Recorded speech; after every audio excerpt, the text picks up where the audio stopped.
Hello and welcome, my friends, to the Arts and Mind Village Chat.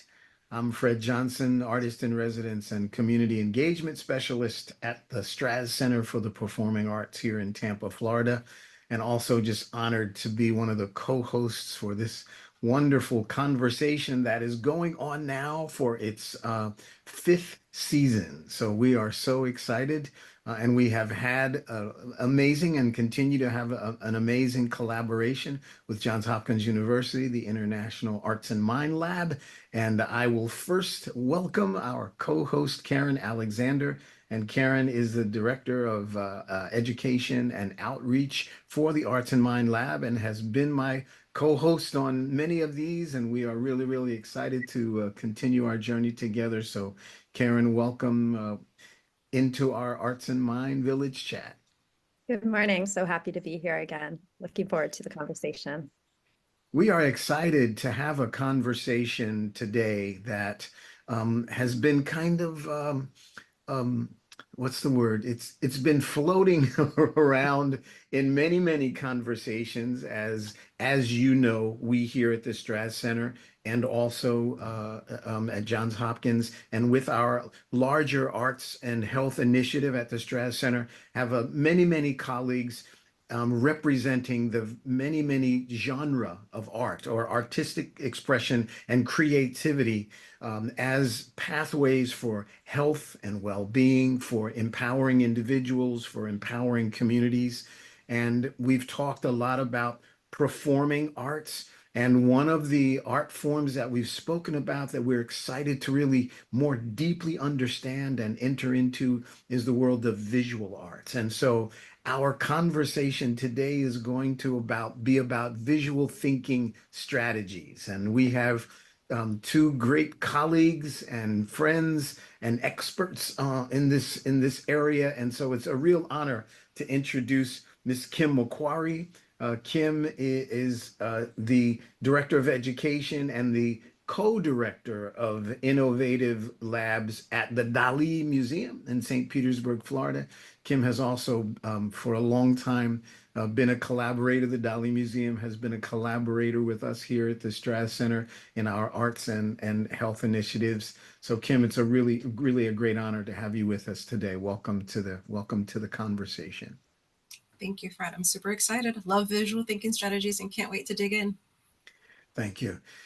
And Miss Nicole Sutton, who is a member of our Arts and Mind dream team that helps us to put together our initiatives, our convening, our conversations, our planning for these village chats. And so Nicole has been involved with us, I think, for at least 3 years now, Nicole, and really kind of awakened us and invited us into a really important public health forum with all of the public health folk for Hillsborough County. That was our first introduction to Nicole. And Nicole, I remember a conversation that we had about visual thinking strategies, and you were so excited. You wanted to really talk more about that. So last year at our convening, we had a beginning conversation, and this is an opportunity to have a broader conversation.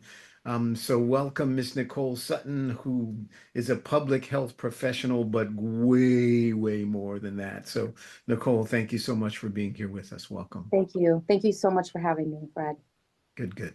So let's get to it. So what is visual thinking strategy? Go. Kim, do you want to start? I will go ahead and give it a roll. So Perfect. this really builds off of the work of a psychologist named Arnheim. And Arnheim was very interested in the idea that people had that there was some kind of separation between looking and thinking. There seemed to be this prevalent belief that people looked at something and then they thought about it. And what he posited, and what ultimately led to the development of this technique to refine the process, was that we are actually thinking as we're looking, and we're sorting out what we're seeing. And this process is all linked together. And so he was really interested in how do we explore the connections between looking and thinking, and how do we understand that as one holistic process. And so some years later, to make a long story short, there was a researcher named Abigail Hausen who was interested in people's aesthetic responses to art. And she linked up with a director of education at a museum named Philip Yenawine. And they together came up with this technique called visual thinking strategies, which allows people to kind of optimize that viewing thinking experience. And then I'll let Nicole build on that. Excellent. I mean, that is pretty much where VTS came from. And it really revolves around engaging with artworks in a meaningful way that allows whatever group of folks or even individuals, when you're using this technique, right, to basically be asked three very simple questions. And the first one is, what is happening or what is going on in this picture? And people are, especially when you do it in a group setting, we really focus on allowing folks to individually talk without others interjecting in that. They kind of explain what they think is happening. So they're kind of sometimes observing just individual things, or they're starting to build narrative, right? And as a facilitator of that process, the person who's putting those questions forward, what we sort of try to do then is reflect back exactly what that person is telling us that they're seeing. And then we ask them a follow-up question, which is, what did you see that made you say that? And then it just really kind of starts to build. So the person has to sort of find evidence, right? And what's interesting about it is that sometimes it's visual things, but it's often based on people's experiences, prior knowledge, their, feelings about things, right? So we kind of see what we know, right, so to speak.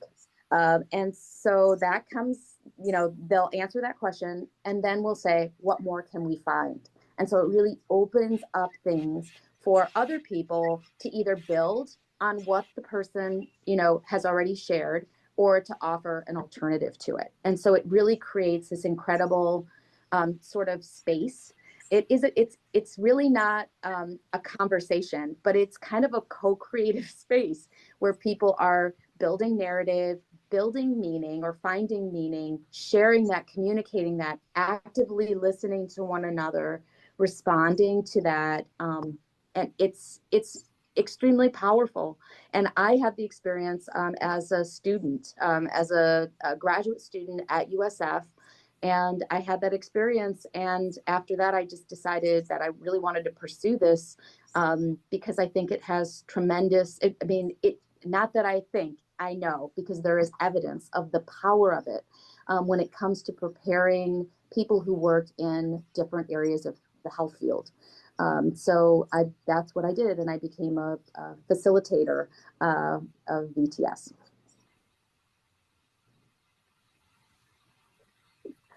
Yeah, I want to follow up on what Nicole said about the facilitation process, because I think that as practitioners, that's something that the people who are attending the sessions, unless it's a direct training session, they're not necessarily aware of unless you make them aware of the connective tissue of the facilitation process.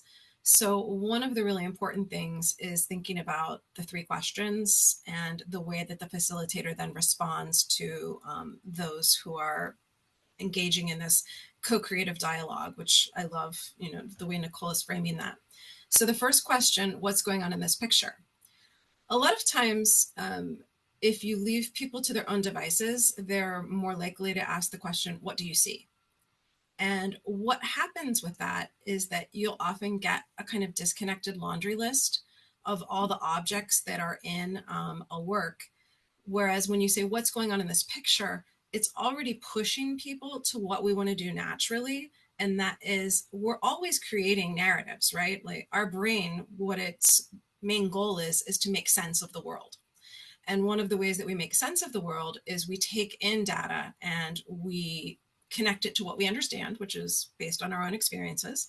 and we create a narrative.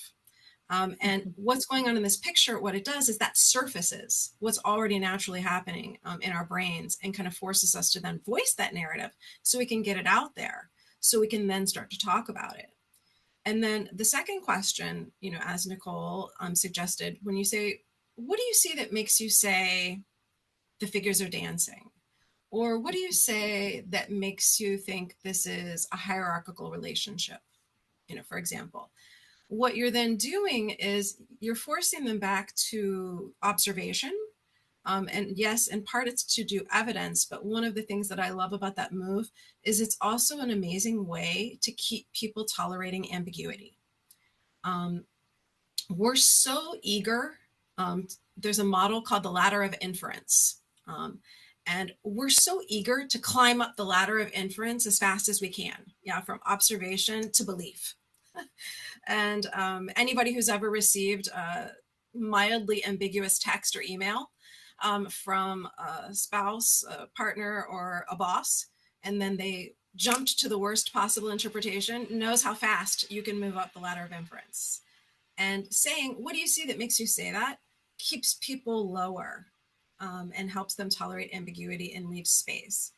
And then the final move, what more can you find? That is opening space either for the individual, if they're doing this alone, or for the group to see that there's more to be said about this, and you can surface more multiple perspectives. And so those three questions, they're so simple, and yet in the hands of a skilled facilitator, they really set the stage for a rich co-creative knowledge experience. So there's no, just for clarification, so there's no right or wrong answer. It's just what an individual sees and how the questions guide, right? Yeah. So in a group, different people will see different things. What impact or what impact does that have on the overarching conversation? Or is it a shared conversation, or is it just an individual and kind of the individual being guided through what it is that they see in the picture? I can start, and then I'll let Nicole build on that. Please. So really, honestly, this is where, again, it's in the hands of the facilitator. So a skilled facilitator will link the comments of the people who are involved in this experience. So they will notice when there are complementary or connective tissue between comments. So, oh, you're noticing the same thing that Jack noticed. Or they might notice when things are different. So, oh, Jan saw this as a sad moment, but you're suggesting that this could be actually a happy moment.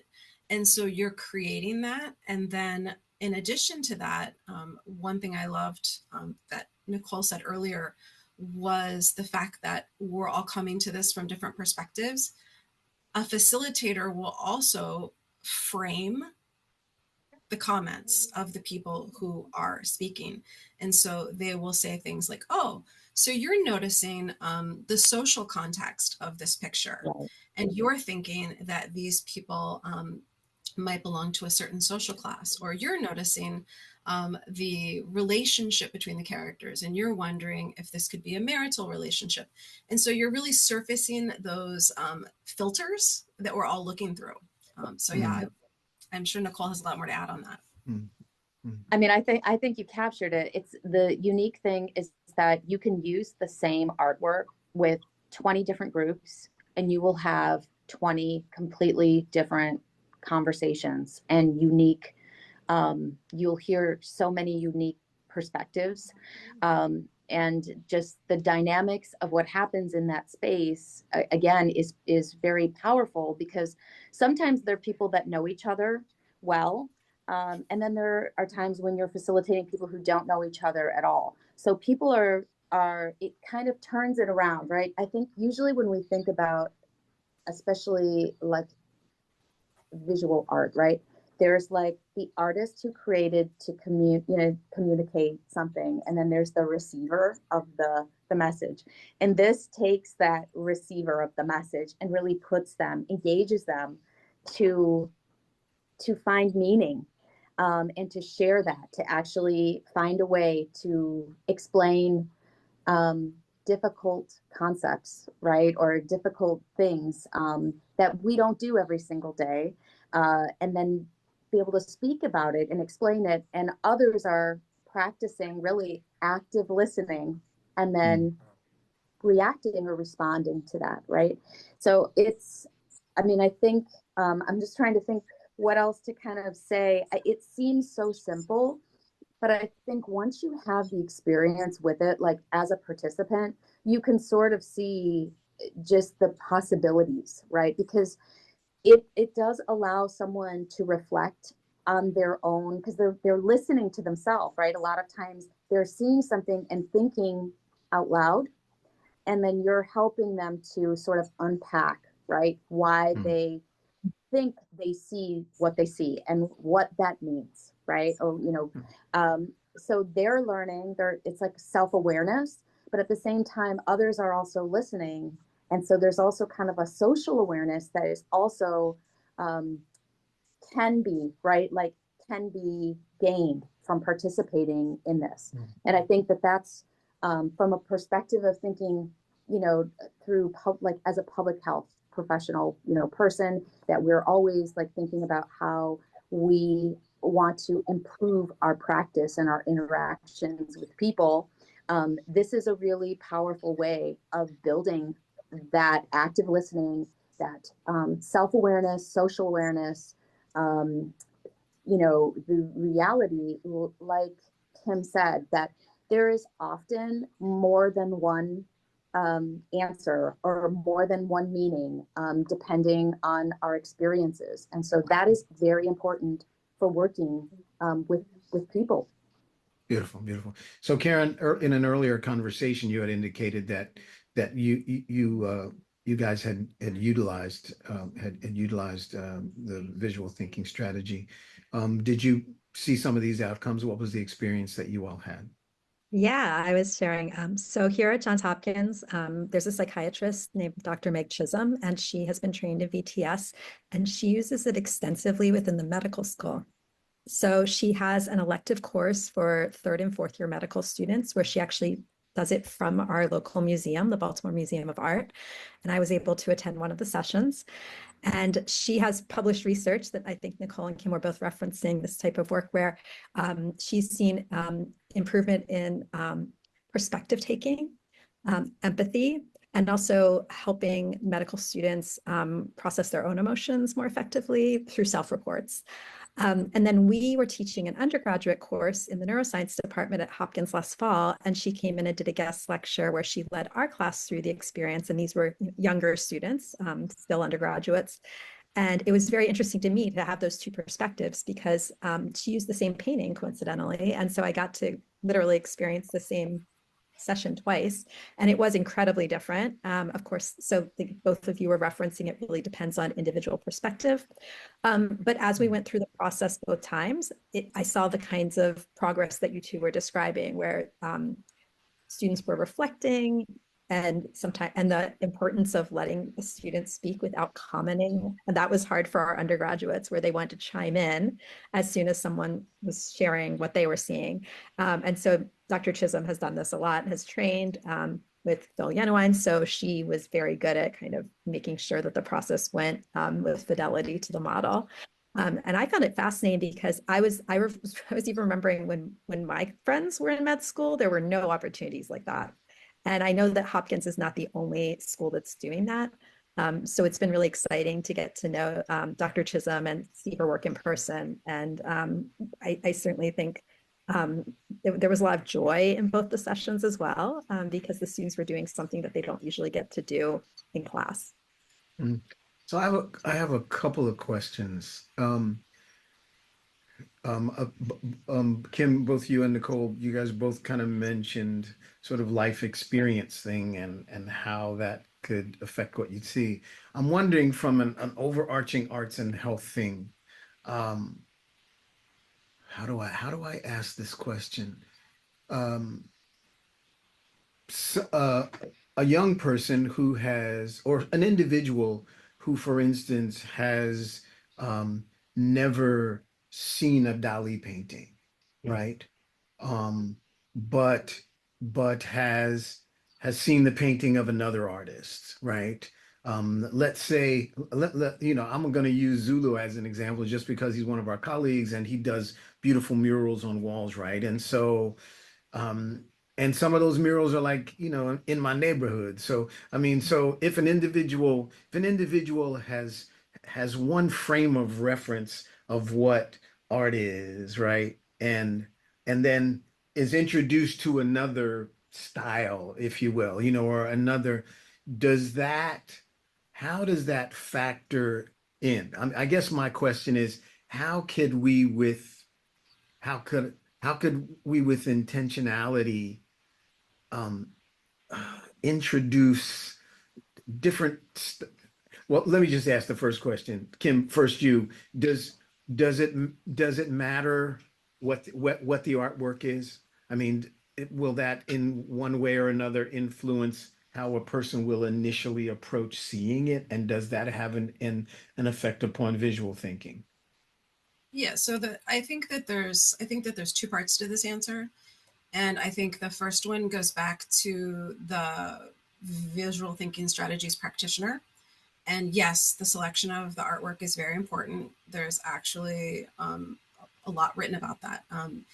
You need to understand the audience to whom you're presenting, and you need to pick an artwork that is appropriate for their level of experience with art.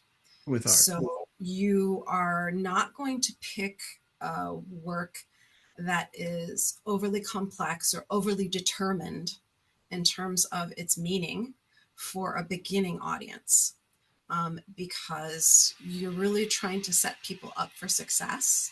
And Mm, you want to pick works, especially for beginning groups, where they are going to be able to connect easily to what's being shown and to be able to come up with commentary that is going to speak to what's going on in this picture. And at the second level, this really connects, and I don't want to get too much in the weeds about this, but this really connects to the researcher side of the duo of Jennewein and Hausen. Hausen had a very specific theory on something she called aesthetic development.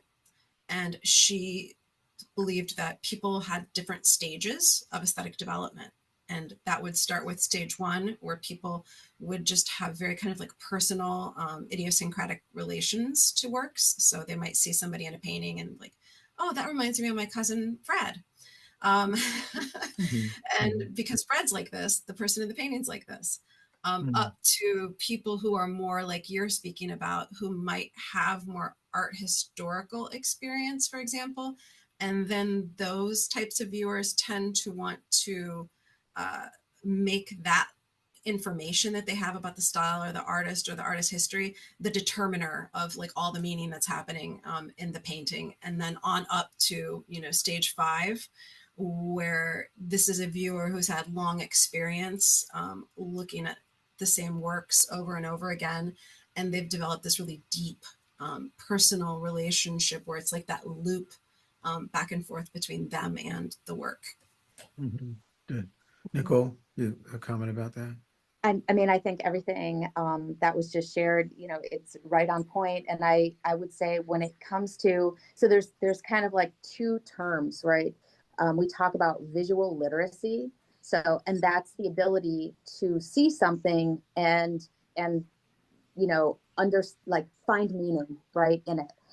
Usually with visual literacy, we're also hoping like to communicate something, right? So visual literacy is really important, especially like in public health, right? Because the decisions people make and things are based on this idea of visual literacy.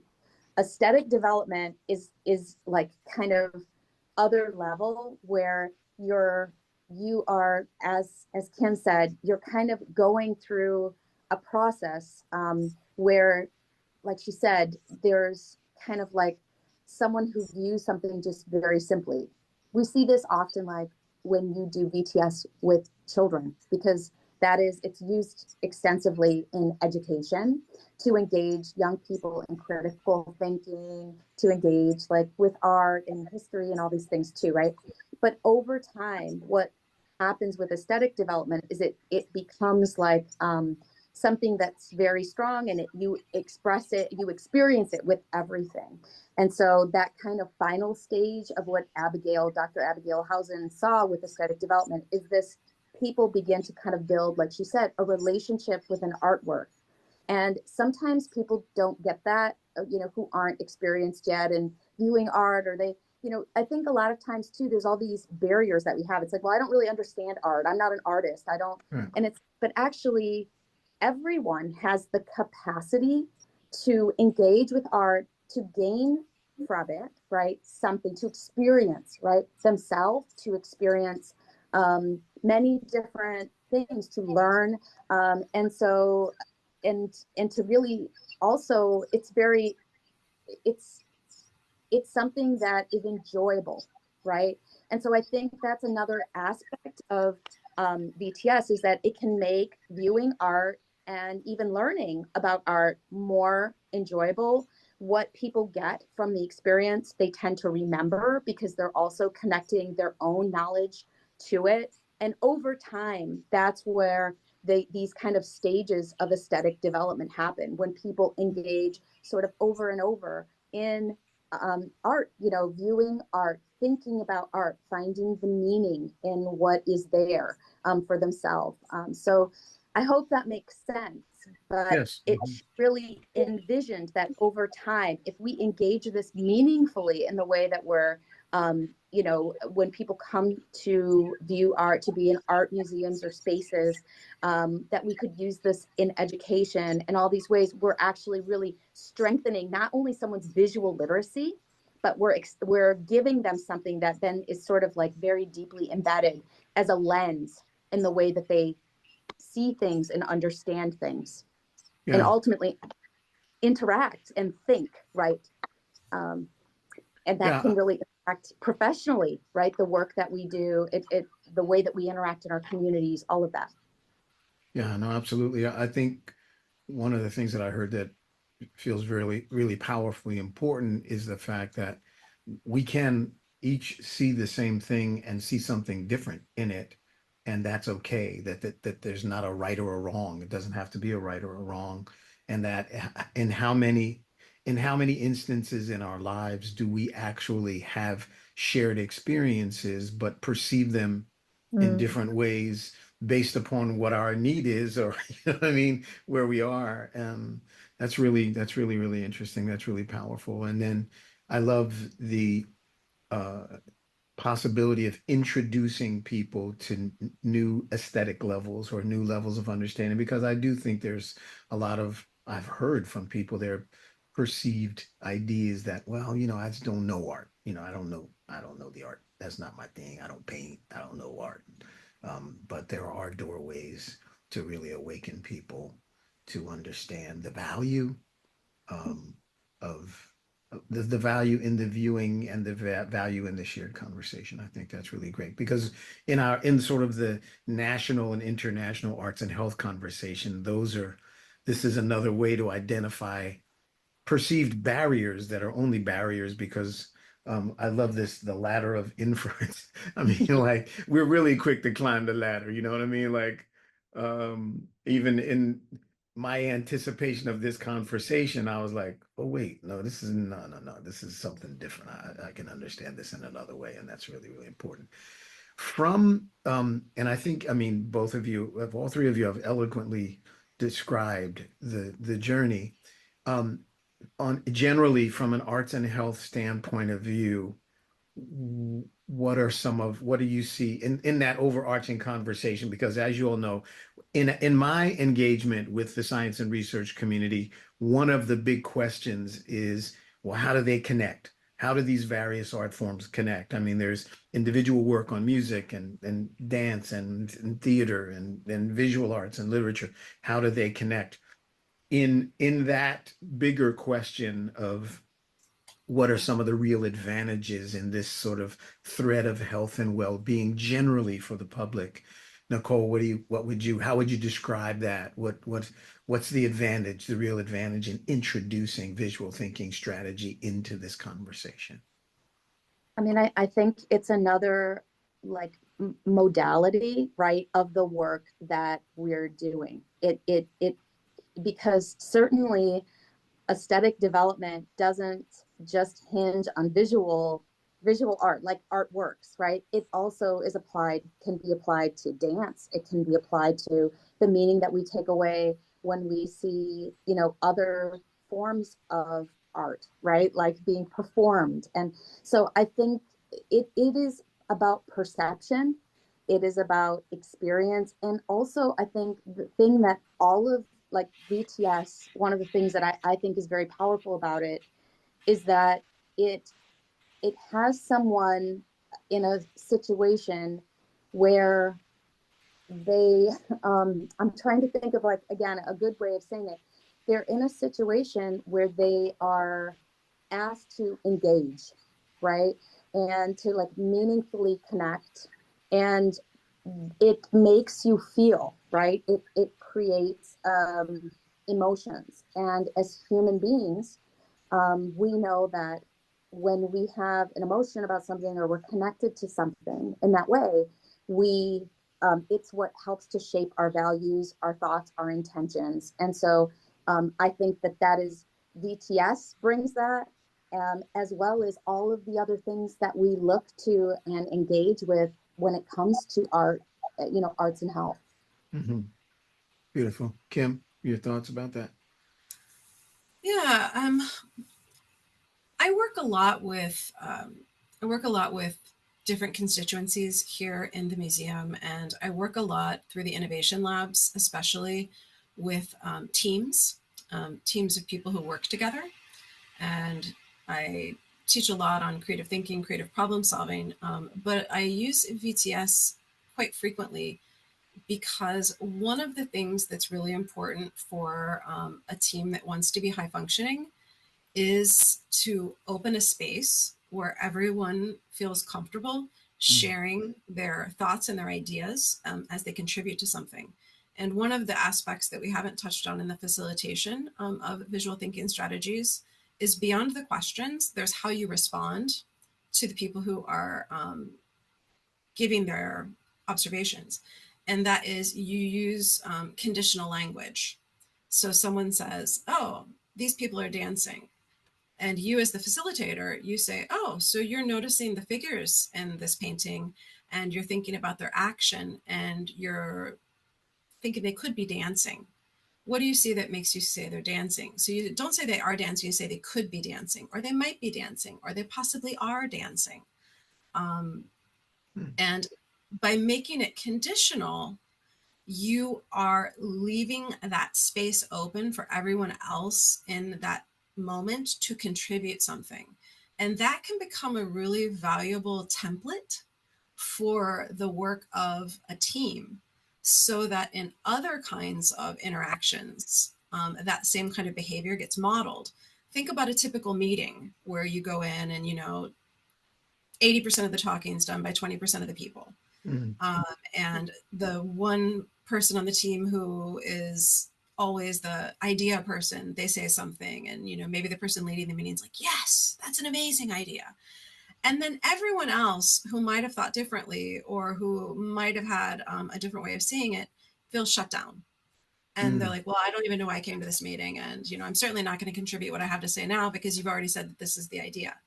And so I find that visual thinking strategies provides a really amazing template for that kind of team interaction.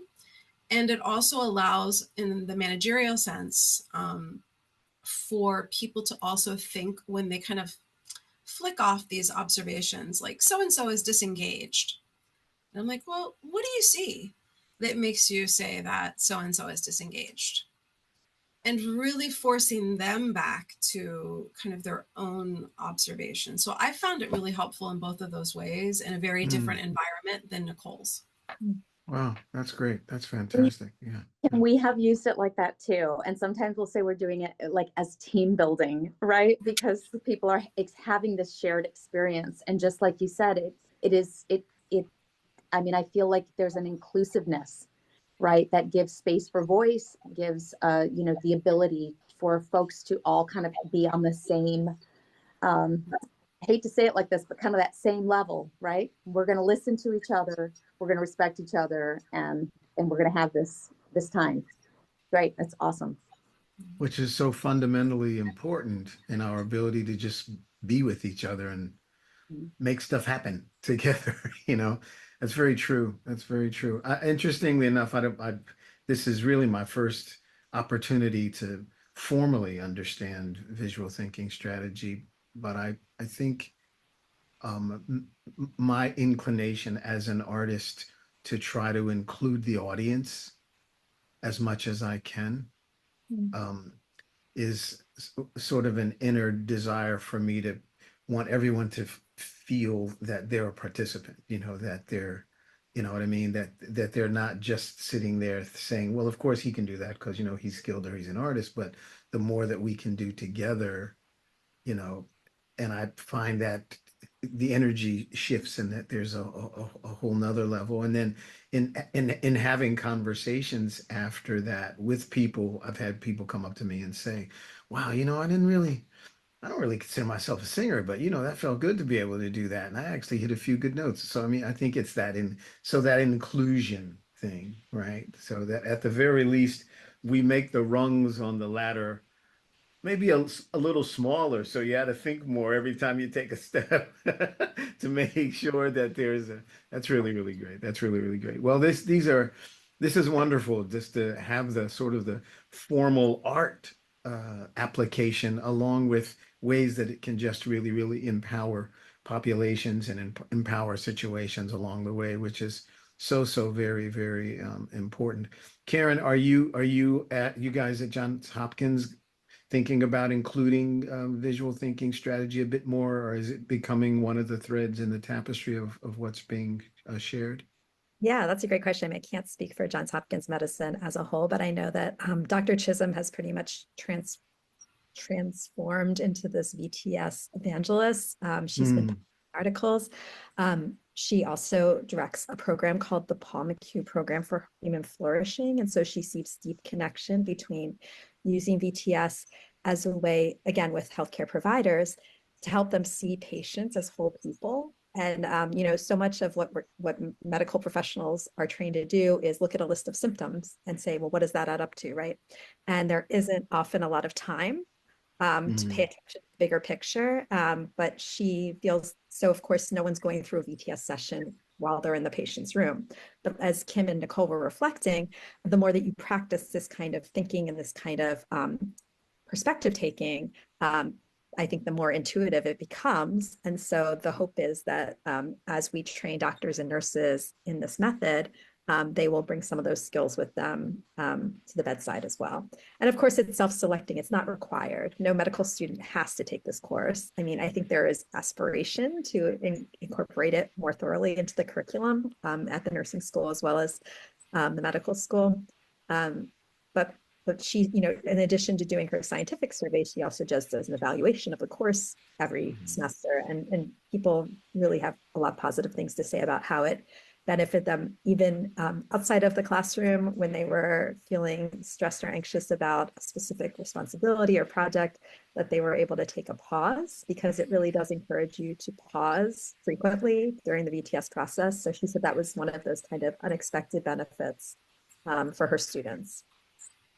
Fantastic. And this is the actual goal of the Arts and Mind Village chat is to really bring together practical applications to talk about what's happening with medical students with the amazing science and research and all the research you guys are doing at Johns Hopkins. Nicole, your ability to really apply it and amplify it in public health, and Kim, you know, your laboratories and the museum to really introduce this, and we, as the Straz Center, have the opportunity to be a point of destination and help to actualize some of the artistic experiences and be kind of at the forefront of helping to lead this shared conversations, which is building a bridge between the arts community and the science research and medical community. And so it's a great, great honor to have the opportunity to have this conversation. Kim, I want to thank you so much for all that you do, and for continuing to be such a great collaborator with us here at the Straz Center. Nicole, same thing. So appreciate. You've introduced so many things, so many new doorways to our arts and health understanding. We deeply appreciate that. And Karen, kudos and great thanks to you and Susan and all of the folks at Johns Hopkins for the support that you have continued to give as we move in to this 5th season of the Arts and Mind Village Chat at the Straz Center for the Performing Arts. So on behalf of everybody here, and again, a deep thanks to the 3 of you, we look forward to continuing our journey this year as we explore many, many more ways to really create that bridge between creativity and science and research and working for the greater good of all. So thanks to everybody for spending some time with us. And I'm just going to invite you, when things seem to be a little out of whack or you're not sure what's happening, just take a deep breath and go, and your vagus nerve will awaken your neurological system to say, okay, we're going to be all right. We're going to be all right. Okay. So many thanks to you all. Have a great day. Take care, everybody. Bye-bye. Thank you so much. Okay, thank you.